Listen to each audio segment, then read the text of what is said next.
Hey, salut Rainer et bienvenue sur Skyset Labs.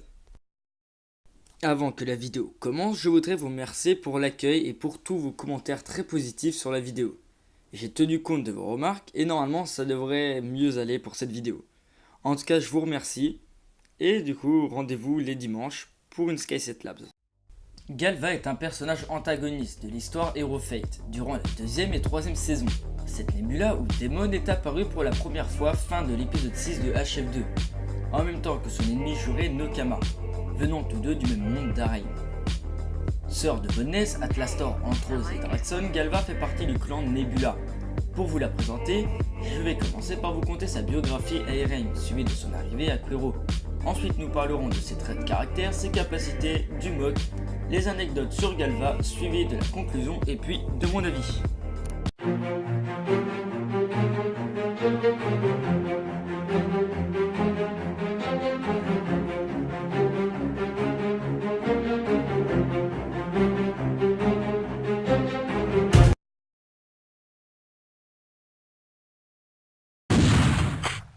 Galva est une nébula, elle a toujours été très proche de ses frères tels que Vonnes, Anthrose ou encore Hydraxon.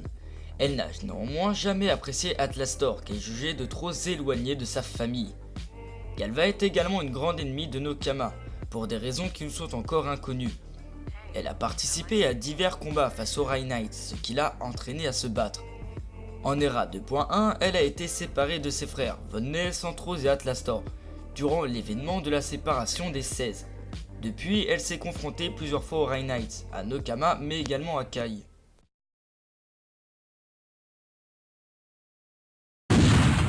Durant les événements de HF2, Kai a ouvert un portail menant au monde de Azoria à Quero, à la demande de Nokama qui souhaitait retrouver son frère et le prévenir de la dévastation présente sur Erain.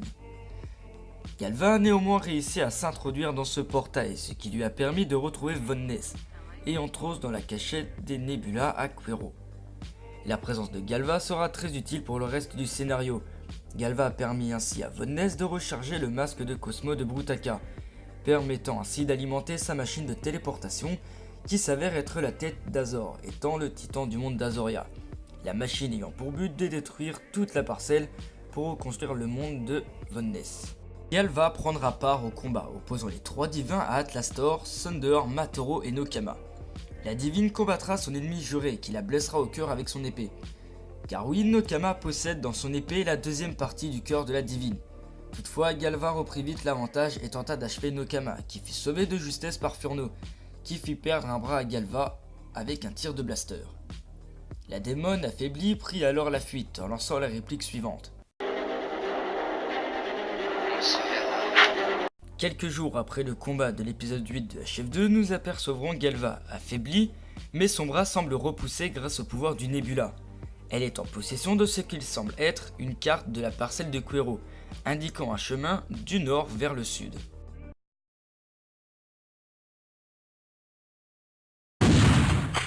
Galva fait son grand retour en Era 2.15 et aurait apparemment conclu un marché avec Legan, impliquant le cœur de Vonnes détenu par les héros de Quero, en échange d'autres choses d'inconnues.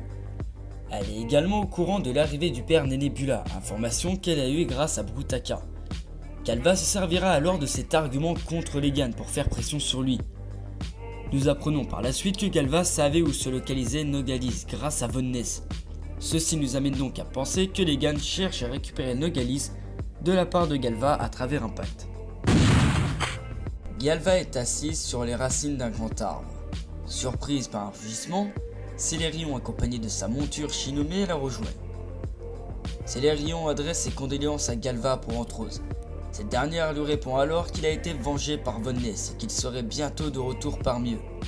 Tout en récupérant la hache de pouvoir de Sylagon, elle fait alors comprendre à ce dernier que le père des Nebula ne va pas tarder à les rejoindre. Galva est en première ligne, elle est accompagnée de tous les Nebula restants, Célérion, Icelore, Minos, Karchagger et Velzeia. À leur grande surprise, ce n'est pas le grand Sylagon qui vient les chercher, mais Kaizel avec son armée de Rai Knights. La démon se fera tirer dessus par Varix et son shotgun, elle est alors emprisonnée dans les prisons du vaisseau Rai Knights. Galva restera pendant un long moment enfermée, mais elle finira par être rejointe par Teharai. A partir de là, Galva commencera à compter à Tearai les pertes qu'il a subies au nom de son insurrection. Matero, Nokama, leur sœur, elle le pousse presque à se détruire mentalement lui-même. Tearai finira par déposer sa pierre titanesque sur le sol et retirera alors son masque. Le chevalier se jette alors sur Galva et l'étrangle avec ses chaînes. Puis Tearai finira par l'achever en transperçant son cœur avec l'épée de Nokama.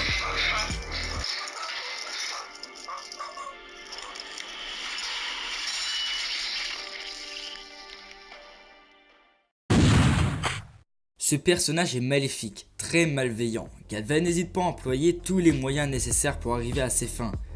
Comme avec Legan, elle sait utiliser un moyen de pression. Même si elle n'apprécie pas tellement Atlastor, le jugeant de trop éloigné de sa famille, malgré ça, elle est à 100% loyale à sa famille, les Nebula. Elle ferait tout pour ses frères. Elle est aussi une excellente combattante, d'où par son expérience. Galva est un mock de Master Raker dont le design n'est pas réellement inspiré d'un autre personnage. Sa construction a été possible par le fait que Master Raker a eu l'opportunité de se procurer un deuxième set Gali Mystica. Les pièces de ce set lui ont donc permis de créer Galva. Dans le futur, Galva aura son bras de Nebula, ce qui lui apportera une nouvelle couleur, le rouge transparent, qui lui ira très bien. De plus, des chaînes viendront s'ajouter autour de son cœur. Le choix du nom Galva est tout simplement une anagramme simple de Gavla, nom du set Lego Bionicle portant à ce titre le même masque et le même schéma de couleur que le mock de Master Raker. Galva a été gardée secrète jusqu'à la sortie de l'épisode 6 de HF2. Le doubleur de Galva est Doctor 1349 qui est aussi le doubleur de Nokama. Galva était un très bon personnage de par son histoire avec ses frères et de son adversité avec Nokama.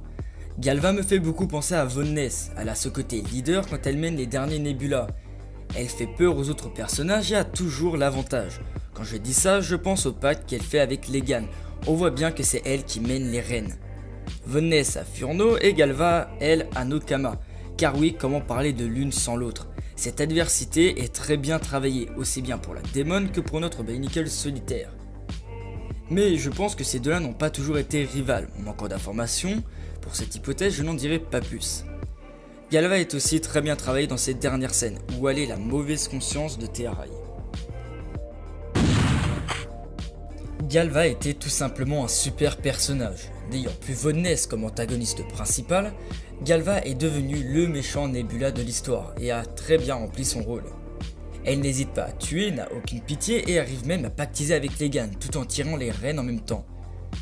J'ai adoré sa rivalité avec Nokama qui est super bien travaillée, du début jusqu'à la fin. Toutes les scènes où elle apparaît sont super et remplies de tension.